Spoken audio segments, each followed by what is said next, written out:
आखिरी 3 झूले इतनी दूर तक जाया करते थे कि उन्हें लगता था जैसे वो हवाओं में उड़ रहे हों। उन्हें ये भी लगता था कि वो आसमान को छू सकते हैं और पहली बार वो सूरज के इतना करीब गए थे। जान भाई ने छोटी उम्र को फुटबॉल खेलने के लिए बुलाया है। जान भाई ने? आप खेलोगे ना? जी हाँ। और कोई काम नहीं खेलने के अलावा। जहाँ फुटबॉल वहाँ जान। आशा तुम ठीक हो ना? मेरा मतलब यूनिवर्सिटी के मसले को लेकर परेशान तो नहीं हो ना? थोड़ा परेशान हुई, लेकिन एगे ने कहा है वो मेरा साथ देगा। जबरदस्त। उम्मीद तो यही है कि अगली बार मेरे साथ ऐसा कुछ भी ना हो। अरे कुछ नहीं होगा, ऐसा बिल्कुल मत सोचो। एगे तुम्हारी मदद करेगा, सब कुछ ठीक हो जाएगा। मैंने वैसे भी सरेंडर कर दिया है। एग्जैक्टली।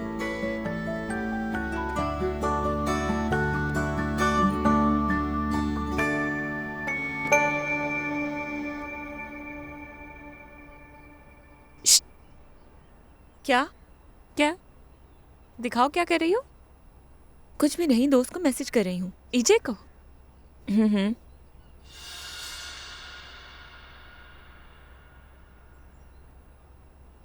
नाराज हो? तुम सुबह से कहाँ थी? घूमने गई थी मैं। इतने घंटों से? हाँ, तो घर पर थोड़ा बोर हो रही थी इसलिए चली गई मैं। तुम अकेला फील कर रही थी?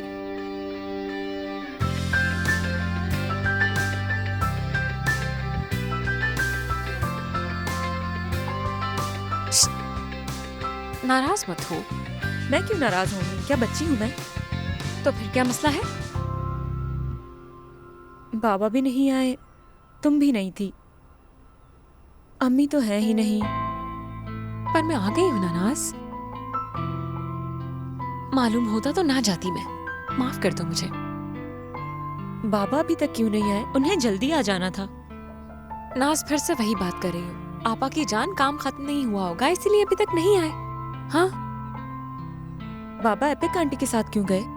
क्योंकि वो साथ काम करते हैं।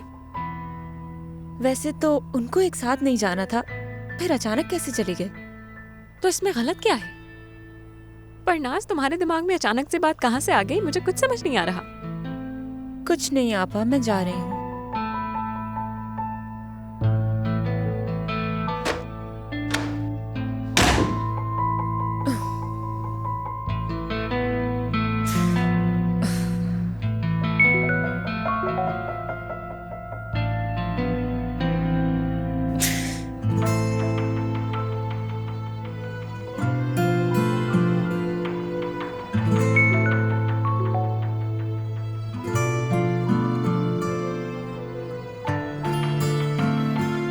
तुम्हें बताया ना, जिस लड़की को तलाक मिली थी वो बेस्टीज थी, तो उसने अपने साहब का शौहर से फिर शादी कर ली।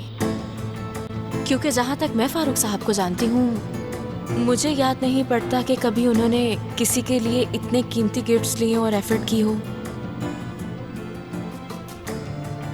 सॉरी, तुम्हारी अम्मी के अलावा।